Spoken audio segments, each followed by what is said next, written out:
This summer, don't squeeze in, spread out. Find homes big enough for your whole guest list on Vrbo. That's vacation rentals done right. Book your stay now.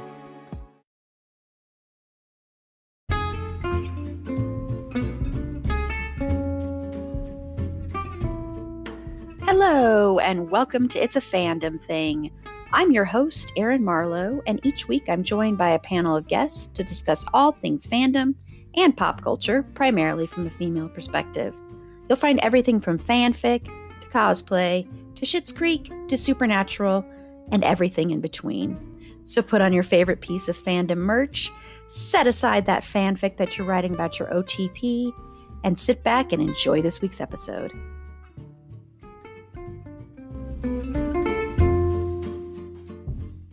Hello, and welcome to this week's episode of Pop Culture and Fandom News. I'm your host, Erin Marlowe, and on Friday's episode, we are talking about the sitcom Roseanne. Yes, we do not like Roseanne as a person and what she became, but the sitcom meant a lot to me as a child, and I'm assuming it meant a lot to Jenn, who is joining me this week. So I wanted to discuss it, and I'm actually looking forward to it because it was quite a journey rewatching Roseanne. So I can't wait to talk about that on Friday. But joining me this week is my podcast brain twin, Jenn, from my streaming bubble, and also my co-host of our podcast, Twin It to Win It. Hello, Jenn. Hello, Erin. Thank you for having me on, and I'm very excited to talk about pop culture and Roseanne. Yes, me too. Me too. I'm very excited. But before we get into all things Roseanne, the sitcom, I keep wanting to just reiterate that. Yes, I always refer to it as classic Roseanne because I don't want it confused with anything else. Yes, and to be clear, we'll just be talking about the original 9 seasons, not the reboot. But before we get into that, let's get into some pop culture and fandom news. So Jenn, what is one thing you want to talk about? Okay, so I recently finished a book by an author who, when it comes to horror writers, if at least twice during the book you're not like, is this person okay? Or are they a horror writer? So this is the second book I've read by Clay McLeod Chapman. Both books make me question, is he okay? Because they are Ghost Eaters, fucked me up. That one ruined my life. It was so good. And this recent one that I just finished was called Wake Up and Open Your Eyes. And I was like, all right, well, I wanted to read another book of his. I had some chores to do. I read the description on this one. I was like, I don't really want to watch it. It's like if right-wing MAGA types kind of go zombie-like, right? And it's some of the imagery, once again, dude, no thank you, but that was awesome, but no thank you. So it was available. And when I got done, I was like, I think I understand why now. But I got all my chores done. I finished the book in like a couple of days because I'm a sick individual. But then I posted it because I like to share my audiobooks when I read them and stuff, especially if they're really, really good. Posted it, had my post of like, I just finished this. It's really good and also really unnecessary. And the author responded with eyes open because, wake up and open your eyes. And I posted a screenshot of a pillow from Page Wings that says, this book ruined my life, 5 stars, which I just ordered. So I'm going to be getting that soon. So he responded, and then I died, and then I came back. And then I just responded with some emojis relating to the book and kind of what was going on there. So that's my big moment of pop culture news. But yeah, it was really, really good. The ending was fantastic. And if you know me and how I like my endings, that should tell you everything you might need to know about this book. And while I do recommend it, I completely understand if people are just like, no, thank you, because it's like content warnings for everything current events, pretty much, because it touches on all of that. So it was just a lot of like whiny noises from me as I'm like listening to it. I was like, no, don't do that. Why am I doing? No, okay, I got dishes to do. But it was so good. So great book. Loved the ending. Made me whiny. Made me be like, why am I doing this to myself? And I had a small interaction with the author because of all those emotions I had. It's really good. So if people are up for it, then give it a shot. I enjoyed it. I like his writing style and the way he just paints some of the most fucked up images in your brain. Well, cool. Well, and if people are listening to that and you are fans of horror novels and horror writers, I do want to plug quickly our marathon streaming event. If you're listening to this before the 16th, you can also tune in after. On May 16th, we're going to have KJ Brantley is going to actually be reading an excerpt from her upcoming horror novel. And she also founded the Southern Colorado Women in Horror Festival, which is about women horror writers. And she's going to be part of the event. And she's also, if you become a Patreon supporter, you could potentially win this. She has donated one pass to the 2027 festival. You'd have to pay for your own room and board and your own flight to Colorado Springs, Colorado. But, become a Patreon supporter. And as long as you're a paid member on June 30th, and if I draw your name out of the hat, you could win that prize. So that is an amazing prize. I know. I was like, I cannot believe that.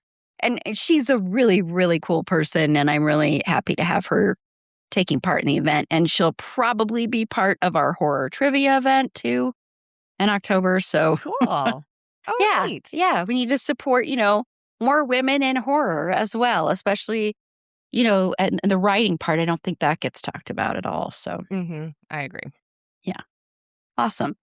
Well, mine is in a different lane, which I know that's surprising because I love horror too. So they dropped this surprise episode of this prequel to The Bear. It's weird calling it a prequel because it's kind of just like a standalone episode called Gary. And it is basically just centers around Mikey and Richie. And this is before Mikey's death. And it's before, of course, Carmi comes back, all of that stuff. So it's just the two of them. It was written by both Eben Moss-Bacharach and John Barenthal wrote it. And it is a lot. I will say that. It's very painful to watch. It's a very, very, very, very hard episode. It's about an hour long, so it's a lot. And the ending is, it really sets up something. I won't say what it is, of course. But it kind of, I was like, okay, I don't know when I'm going to be able to get to this. I probably won't be able to get to it. And I'm like, no, I'm going to set aside just an hour and watch this. Just that's some things that doesn't have anything to do with the podcast or the streaming event coming up. And yeah, I was like, oh, well, that was fun. As I'm like broken apart at the end.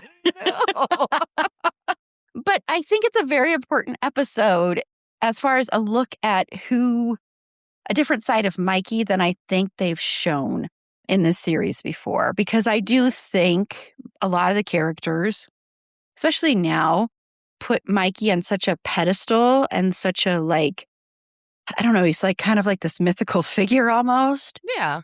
And this was a very different side. John Barenthal is so damn good in this episode. I mean, so is Eben, but John Barenthal, holy crap. He's so good at playing somebody who is teetering on that edge. And it's so brilliantly showcases depression and addiction and everything. And the reason it's called Gary is, and this is not a spoiler because it's right in the beginning, is Richie and Mikey are going on a trip to Gary, Indiana. So because of something that they've been sent to deliver by Jimmy. And so that's what this is them going to Gary, Indiana. Yeah. It's Tiff, Richie's ex-wife, is pregnant, very, very pregnant when they leave. So yeah, so that's kind of the time frame of when this takes place. But I would definitely say you should probably watch this. You should definitely watch this before Season 5 premieres on June 25th. I believe that's when it's premiering. And it has been confirmed that Season 5 is the last season of The Bear. I recommend it. It is an hour and it's very painful. So you might want to watch something lighthearted after. There are some funny moments, but it's really one of the most painful episodes. I've read some people saying it was more stressful to them than Fishes. It was more It was Wow. higher stress. It's a different level, though. It's not like Sure. that constant of Yeah. fishes. And it's more, there's other actors and other characters that are like people you've never seen before, but it is really focused on their relationship. And I'm sure you'll see that differently too after watching it. So yeah, there's a scene. Whew, oh man, it'll just rip your heart right out. Man, and here I thought, because I haven't watched it yet, I was going to wait and watch it with my husband, but, busy season, so I might as well just watch it myself. And I'm like, oh, maybe it's like a fun, lighthearted kind of, appetizer in between. And I know you're shaking your head like, no, it is not. So I'm very nervous now. I guess it's better now to know it now than go into it and thinking, oh, it's going to be fun. And then be like, it was the opposite of that. No, not at all. That's good to know. I'm really interested because so this episode sounds like it's like Richie's story, because he's told this story, like he's mentioned this story a couple of times in prior seasons. So I think that's really cool that they went back and kind of filmed something for that. So yay, yeah. I'm looking forward to that. I think it was a really important episode to do, though, to break a little bit of that, that deification almost of Mikey. I think it was a really important, because you see a little bit of that in like fishes and stuff, but you will be very angry at Mikey in this episode. Like almost the whole entire episode, you are not going to really be a fan of him. I will warn you, you're not. But I think that was important. I think that was very important to show that, and to show kind of like the reality of that when someone dies, you kind of like that the stuff that wasn't pretty about them, you don't always want to focus on or remember. And you might change the way that looked. Yep. Like in your memories, you might like sugarcoat who that person was in your memories. But if you're a Bear fan, it's like essential that you watch this. Like absolutely essential. Like you cannot not watch this one. It's one of the best episodes of the series, period. So yeah, you have to watch it. I will. Not to hype it up too much. Not to hype it up too much. Because I know Carla's listening somewhere, and so that's for Carla too. Subtle. But I guess trigger warnings for that is depression, drug use, alcohol, like implications of alcoholism and stuff. So to put that out there too. Okay, well, we're going to take a quick break. And when we come back, we are going to watch the most horror trailer we have ever watched on this show. I am telling you, if you do not like horror, do not watch the trailer in the link. Avoid it at all costs. Because this is the most horror trailer we've watched. I'm glad that Jenn is so excited. I was like, if anybody's going to be excited to watch this, it's going to be Jenn. And I'm very excited to show this to Jenn. So when we come back, we're going to watch the trailer for Evil Dead Burn. Okay, so it's that time, but only if you like horror movies and only if you like the Evil Dead horror movies. And by that, I mean the more recent Evil Dead movies. I don't mean like as much as I love the Sam Raimi original ones, and they are gory too. I really think if you prefer those and you don't like the darker versions of Evil Dead, then this won't be for you either. But you can either just like hit pause and play that if you can handle that, or you can just listen to us react to it. So we are going to watch the trailer for Evil Dead Burn now, and then you can hear our thoughts in about 2 seconds. That was awesome. So Jenn, you said that was awesome. So I'm assuming you're going to want to see this movie. Oh, absolutely. I do really like the newer Evil Dead movies. 2013 might be my favorite with Jane Levy, like out of the newer ones, at the 2, right? Either way. So this looks fantastic. It looks gross. The thing I love about these movies is clearly Evil Dead doesn't exist in their universe. Why the fuck are you still reading out of that goddamn book? I know you think by now. I absolutely love it. And it's so gross. And when the trailer opened and the mom's putting the dishes away for a hot second, I was like, wait, is this a Final Destination? Because it kind of felt like it was setting That's up a true. Final Destination Rube Goldberg funky death. Not quite, but ish. Final Destination light. That looks, I can't wait. That looks like I'm going to enjoy it a lot. Yay! Yeah, Evil Dead Rise, which was the one before this one. Mm-hmm. I love that movie so much. And it is so flippin' dark. Oh my gosh. And there's a scene in that movie, and that the dishwasher scene reminded me of it, that involves a cheese grater. Yes. Oh my gosh. that is one of the, oh God. That one's actually really hard to watch. Very hard. It's one of the most disturbing things I have seen ever in a horror movie. I'm getting all like twitchy about it. And okay, so I love that that's what you thought of, because I thought of 2013, and when the one girl is in the kitchen after she had been bit, and how she tries to fix that situation. So that's fun.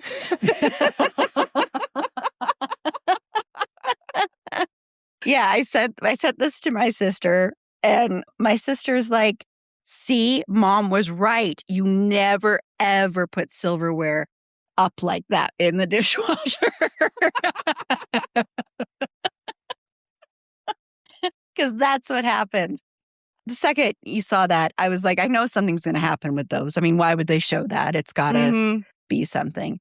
Oh, yeah. So yeah, I'm looking forward to this. It is, I remember watching Evil Dead Rise with my sister, and it was one of those, my sister sitting there like, I can't believe I'm still sitting here watching this movie. Why am I still sitting here watching this movie? But she's like, I'm all in. I'll go see this one. And like, that was one that afterwards I went to IMDb to look how much blood they used. And I think it was like liters upon liters of fake blood. Yes. I love it. So yeah, I'm looking forward to it too. But once again, if you didn't already listen to my warning before and you went ahead and watched it, it's on you. But that is the most graphic horror trailer we have watched so far. And we've watched some weird trailers, but that one is more graphic than anything else. So thank you, Jen. I knew if anyone would be up for watching that trailer, it would be you. Well, thank you for sharing, and I'm just glad that I waited. See, you like, somehow you knew. You're like, no, I can't watch it yet. I gotta wait.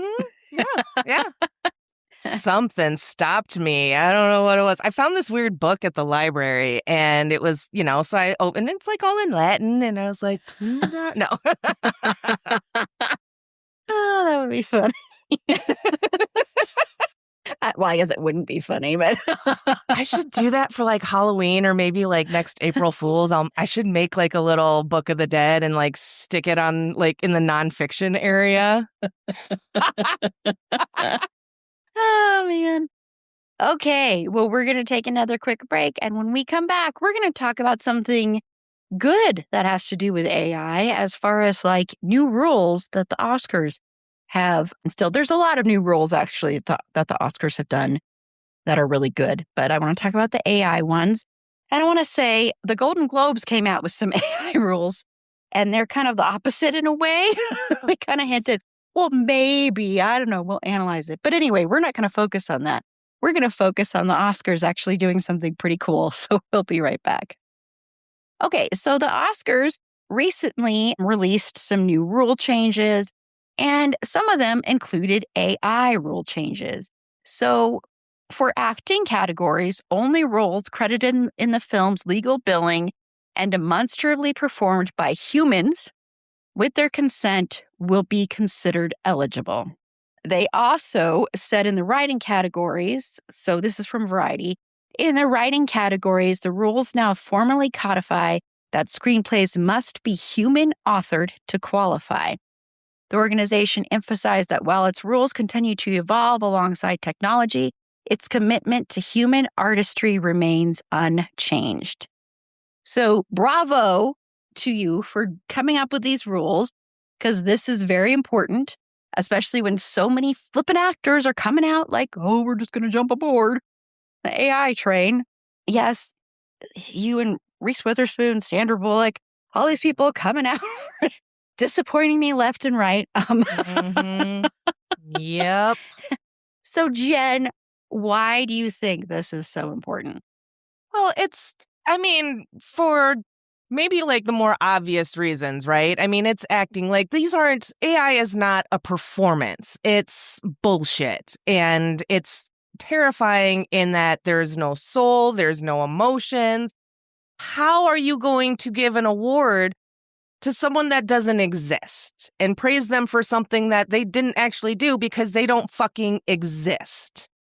And, and aside from all the environmental impacts of generative AI and everything, like, I just think the whole bag is bad news and needs to be tossed out and set on fire. Just all of the AI stuff. I hate all of it.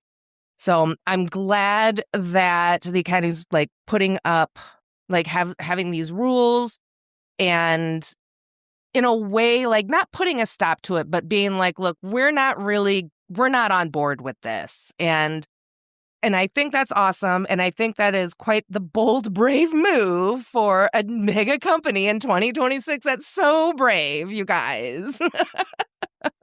But it's the right move, right? Because you start just okaying all these AI things, and then it's like you've got just slop and messes, and no one's watching these things. How can you give an award to, I don't know, air, pixels, fucking 001100s and shit? You can't. So I think that's fantastic. I would love if more companies, businesses, and stuff like that put some limits on it or whatever, if not just poo-poo it altogether. So at the library, we're going to be having this summer fella coming in and talking about AI and how to make it work for you and the do's and don'ts. And so I was asked to make a flyer for it. And I'm just like, and I did, and it's fine. But I'm just like, I just have a hard time making a flyer to promote, even though it's an educational class sort of AI. If it's not to be like, AI is bad, don't do it. I don't want to be a part of it. I'm glad. And I want to see more influential companies and everything make the same move, set that standard. Yeah. And I want to see more of you big name actors and directors come out against it. And there are actors and directors that have, but I want to see more of you.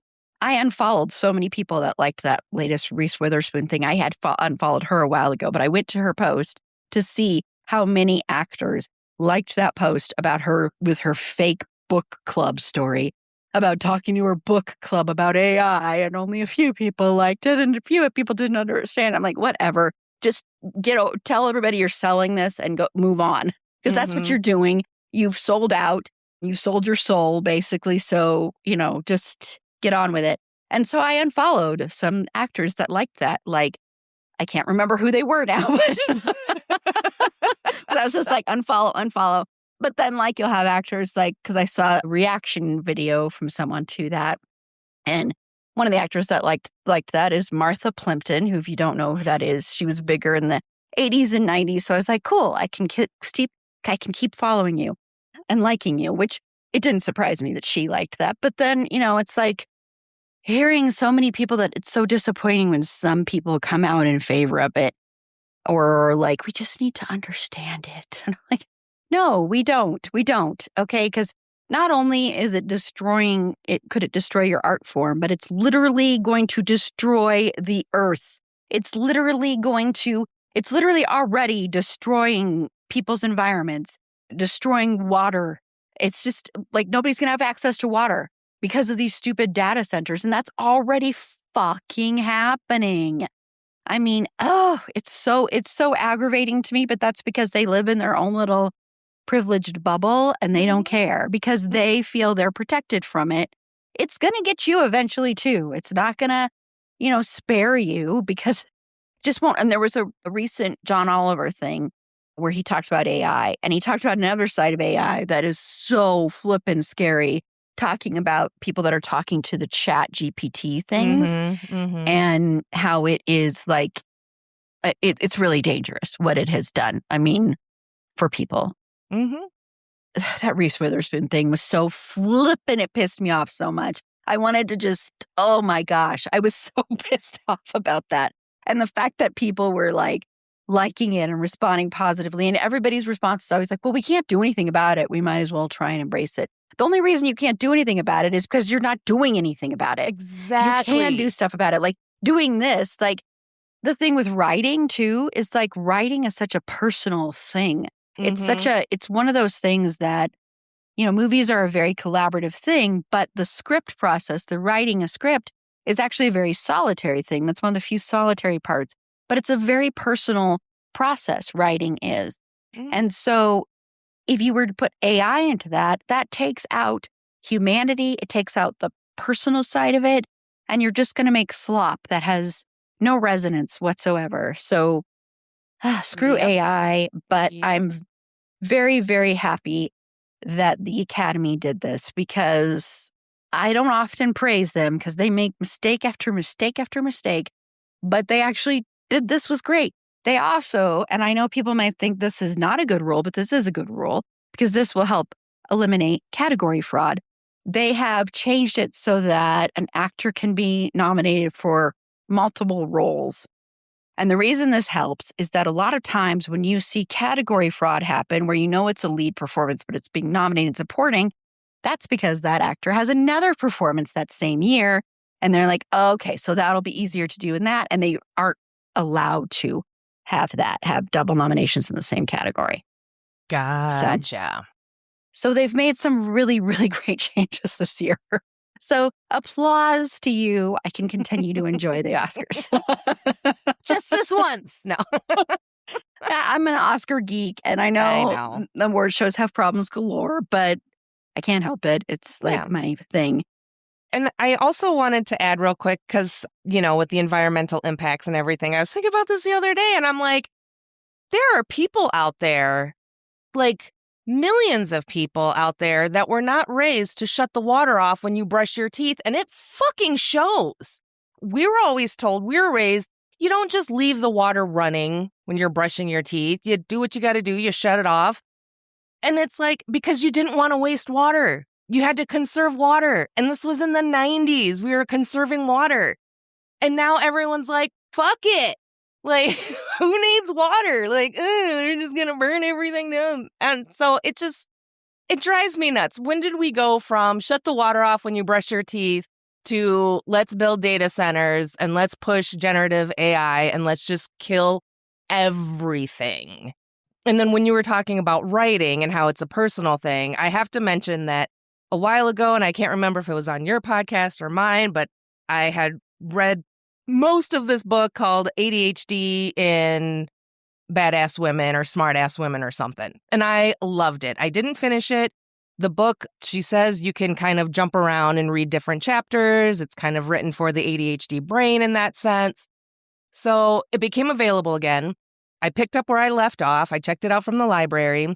And I get to this section where she starts talking about AI. And she's like, yeah, sometimes I use it to help me with my writing. And I'm like, and I'm done.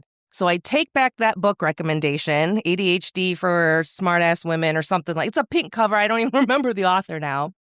I was so fucking disappointed. I was like, everything else in this book I have really enjoyed and found to be helpful. But now everything you said is just shit. And I can't trust anything that you said. So those were just kind of the two retorts that I had just to add in. AI bad. Yeah, no, I completely agree. And of course, and stupid that jerk Kevin O'Leary, he is building that data center in Utah. People were protesting it, not wanting it, but their government there was like, no, we're going to go ahead and build it. So that is so atrocious how much harm that is going to do. That is going to destroy people and kill people and end things. And it's just so ridiculous. For what? We don't need this. We really literally do not need this. This is, I mean, I will say, I know there are like medical things that AI has been found to help. Yes. I know that, but we don't need AI like this. We don't need AI to help us find a recipe. We don't need AI to be like, to verify if information is true or not. It's not necessary. It's not like an essential tool in life to be like, have AI every day. And especially if you're using that to write, that's wow.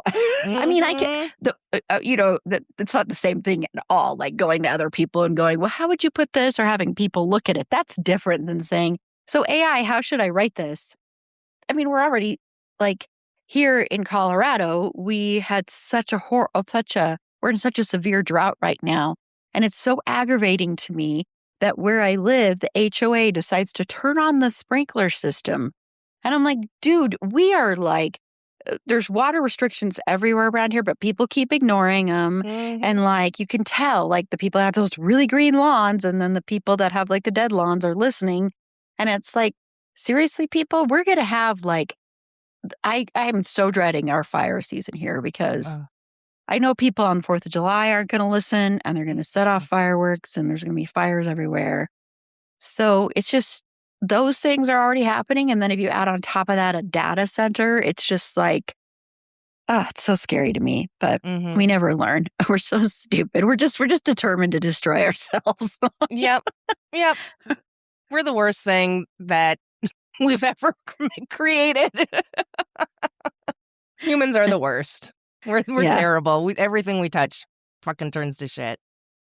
Yeah, we suck. Yes. And I understand. I want to say, I understand, some companies like are literally forcing people to use it. Like there's like, you'll lose your livelihood if you aren't using it kind of thing. That's a little bit different. I'm not saying it's good that they're doing that. I'm just saying like, if you absolutely, it's the same thing as like if you're in a food desert and the only place you get food from is a horrible company, that's the place you have to get food from, Yeah. But you aren't the people that are the billionaires that don't really give a shit and are the ones that are making all this money off of it and are profiting off of the death and destruction of others because they really, really, truly believe that it will never, ever impact them. And, they have their little hideaways they can go to or they can fly to another country and then another country, I meant to say another planet, and destroy that planet too. So, I mean, I'm only laughing at it because it's just so terrifying. Am I laughing or crying? I can't tell. But yeah, so celebrate the wins where we can when it comes to this. So that is a win right there. So yay. That's going to do it for this week's episode of Pop Culture and Fandom News. So Jenn, my podcast brain twin from our podcast, Twin It to Win It, tell everybody about your podcast, My Streaming Bubble. Well, My Streaming Bubble is my podcast. Sorry. Being a smart ass. And I talk about the streamable media I love with people I tolerate, like Erin and Carla. And you can find and follow on all social medias and on a podcast player near you, except for Pandora. Pandora is one of our top, in the top 5 of places people listen to us. Someday you'll get there, Jenn. Someday I'll make it to Pandora. And Jenn and I on our podcast, Twin It to Win It, we recently talked about the net, talking about technology that was in its early days, the internet in its early days, dial-up and all of that. The net. Of course, it does star someone that we are angry at right now. Yeah, I had heard about that like right before our recording, and I was like, God damn it. I know. Sandy B. Well, Fergie is very anti-AI because, I'm sure there's pushes to have AI dogs too. That's creepy. But she is going to be so excited to watch Evil Dead Burn when that comes out. That's going to be like her Christmas. Because she loves horror movies and she loves Abbott Elementary and she loves true crime and all of that. And you can follow her on TikTok at Schroeder and Fergs. That's SCHROEDERANDFERGS. It's long, but it's worth it. To find links to all our past episodes, links to our social media, including our Discord server, head on over to our website. It's a fandomthingpod.com. And while you're there, consider becoming a Patreon supporter today. For as little as $3 a month, you get ad-free content, you get episodes a day early, you get bonus episodes, and like I mentioned earlier in the episode, you occasionally win prizes. So click the link in the show notes or head on over to our website, which once again is it's a fandomthingpod.com, and click the Support Us tab there. And once again, a reminder to join us this coming Saturday, May 16th from 10 a.m. to 10 p.m. Mountain Standard Time for 12 hours of streaming fun. I will be there, of course.